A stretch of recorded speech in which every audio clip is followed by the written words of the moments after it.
Stephanie at Jumel, hawak ko ngayon ang plato.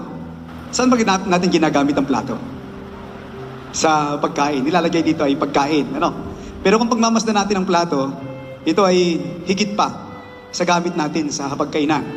Sa isang pamilya, ito ay sumisimbolo ng pagsasalo, pakikipag-ugnayan, komunikasyon, at pagmamalasakit. Minsan ito din ay sumisimbolo sa tampuhan. Pag tayo ay kumakain, mayroong kwentuhan, may masarap na usapan.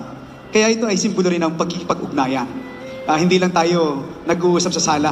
Minsan mas masarap kumain kapag mayroong kwentuhan. Minsan kumakain kayo ng iisang plato, iisang hapag, Kaya kapag gano'n ang ginagawa ng mag-asawa, sigurado ako magkasundo kayo. Pero kapag hindi na kayo kumakain sa iisang plato, mayroon agad tampuhan. May tampuhan, may galit, di mo alam kung minsan di maintindihan. Mayroon tatlong bagay sa plato. Una ay pagsasalo. Sa pag-aasawa, hindi na akin o sa'yo, kundi ay atin. Tulad ng pagkain sa plato.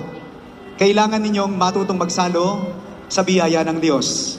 Kailangan ninyong matuto na magsalo sa mga problema sa buhay mag-asawa. Kailangan ninyong matuto na magsalo sa tagumpay ninyong mag-asawa. Kailangan ninyong matuto na magsalo sa luha, sa lungkot at saya bilang mag-asawa. Magkasama ninyong kakainin ang bunga ng inyong pinaghirapan at magkasama ninyong dadalhin ang mga pagsubok na inyong papatahin bilang mag-asawa.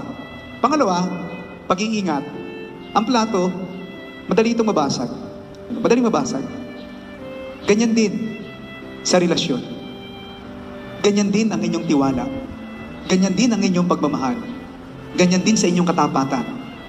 Isang salita, isang maling kilos, pwede nang masira ang kasal. Kaya sa pag-aasawa, huwag mainitin ang ulo.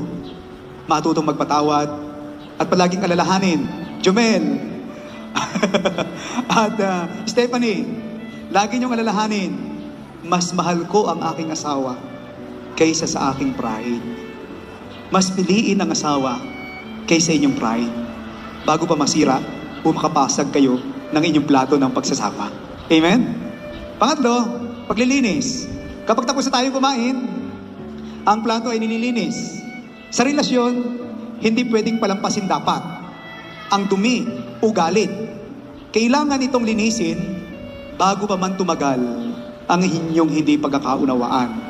Mag-usap kayo at huwag kayong matutulog ng magkasira. Dahil sigurado ako, mapupuyat kayo. Bakit? Sapagkat hindi masarap ang tulog at ang gising ng isang mag-asawang natulog ng magkasira. Humingi agad ng tawad, at magpatawad agad pag may humingi ng tawad. Huwag hayaang sumama ang loob ng isa't isa.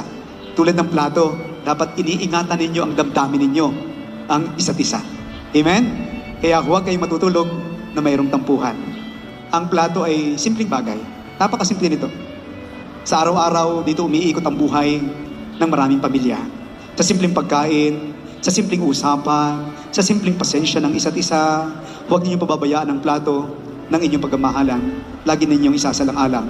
Kapag ang pag-ibig ay laging ibinabahagi, inaalagaan, nililinis, ito ay hindi nababasag, kundi tumitibay sa bawat araw. At kung minsan man, mabasag ang inyong plato ng pagmamahalan dahil hindi may iwasan ang problema, naway pilitin ninyo pa rin buuin ito muli. Magkapiling, magkahawak kamay, at laging sa tulong ng Panginoon. Amen. O, ginawa ko na itong tatlo ha. Ito'y regalo ko sa inyo. Ha? Kasi yung anak ninyo, kakain din sa plato. Hindi lang kayo. O, ito ay regalo ko na sa inyo itong platong ito.